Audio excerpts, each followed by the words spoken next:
আজ আমি রান্না করব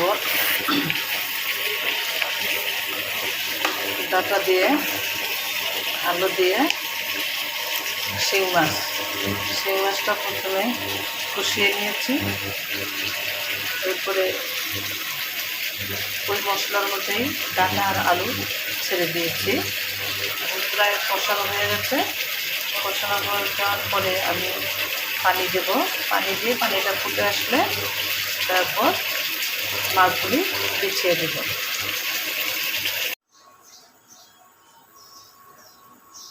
আমি পানি দিয়ে দিয়েছি। ঝোলটা একটু কমে আসলে পরে মাছগুলি বিছিয়ে দেব। রেখে দিলাম সিদ্ধ হয়ে আসুক। এই যে বরফ চলে আসছে, এখন আমি মাছগুলি বিছিয়ে দেব।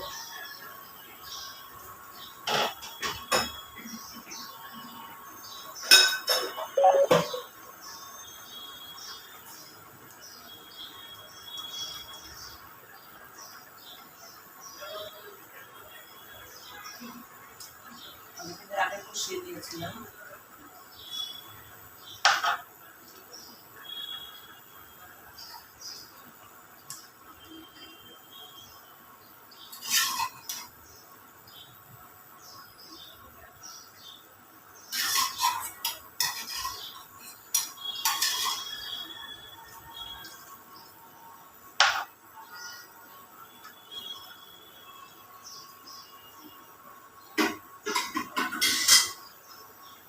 এখন আবার ঢেকে দিলাম সিদ্ধ হয়ে আসুক। এখন কাঁচামরিচ দিয়ে দিচ্ছি।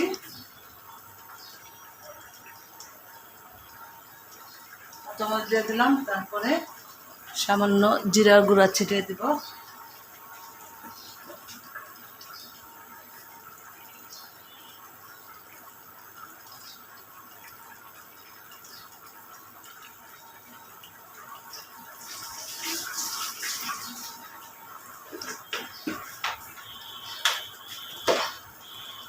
হয়ে গেল আমার শিং মাছ দিয়ে রান্না, ডাটা আর আলু দিয়ে। এবার ঢেকে দিলাম।